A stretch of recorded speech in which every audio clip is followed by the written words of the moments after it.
can work. And by the way, we're going to get into this later down the line. There's a big difference between objection handling and logistics handling, right? Logistics handling is, hey, there's this impediment. How do we make this work? Objection handling is, I'm not bought in. Tell me why I should be bought in, right? Logistics handling, I'll handle all day. As many issues that we need to iron out, because that's someone who has an intention to move forward. Logistics handling is, they're not interested. They don't see the value. And the thing is, there is no point if in that point in time, they don't see the value. There's no point, doing objection handling after objection handling after objection handling, because a month later, they're just going to fall back to the same opinion they had of the service, and they're just going to fall back into those same objections.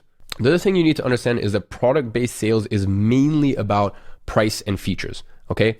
How much does it cost, and what features do I get from it, okay? Maybe it costs more, but maybe I get better features. Usually, that's the way the product-based sales works. Unless we're talking, ultra high-end, where, when you get into luxury market, it's not really about that anymore. When it comes to service-based sales, it's about quality, right? You need to understand that people, when they're going to a specialist doctor, or when they're going to a specialist therapist, right? Or they're going to anyone who's a specialist, in the same way our agency is positioned. We are a specialist with our niche.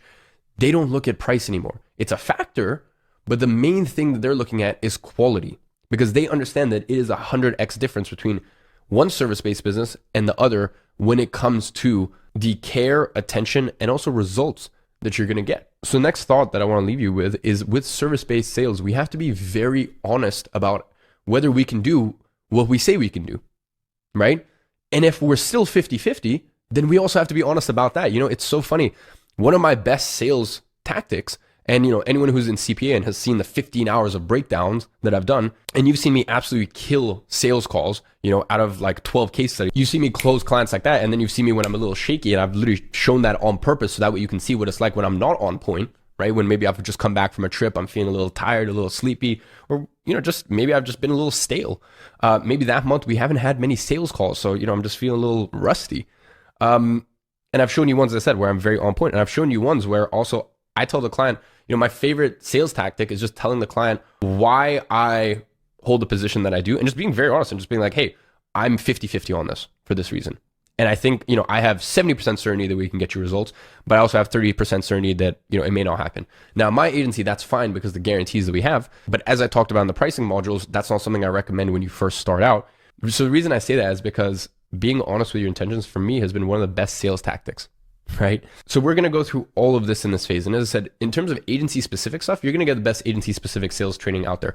What to say in a 1-call close, how to position a 2-call close, how to position paid trials. We're going to get into all this. Every single scenario you can imagine, we're going to get into it. And then we're going to show you actual real life footage of this stuff. But before we do all of that, the best place to start is to talk about what not to do. And that's really what this module is about. It's the cardinal sins of sales that you need to avoid at all costs. So cardinal sin number one. Is to think that you have a sales problem when 99% of the time, you just have a prospecting problem.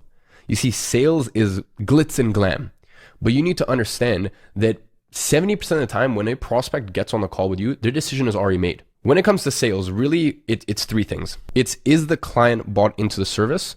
Is this the right time for their business? And then lastly, if those 2 are on point, right? They understand the service and they understand that this is the right move forward for their business.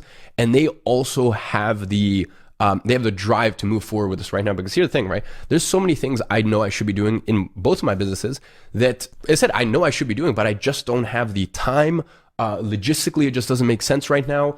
Or I just have a lot on my plate and I don't have that burning desire to move forward with it. Right. So, let's say someone came in, we don't really use service providers anymore. Like for the past 2 years, my entire team has been fully in-house. We don't even use contractors. Let's say someone came to me and they're like, look, I will do this for you. I want to be full-time with you. This is a role that you don't currently have, but you need for this, and this reason. And they could be a 10 out of 10 fit because I just have a lot on my plate right now. It's just not going to happen. So you need to understand that these 2 need to be in place. As I said, for me, majority of sales is just meeting a prospect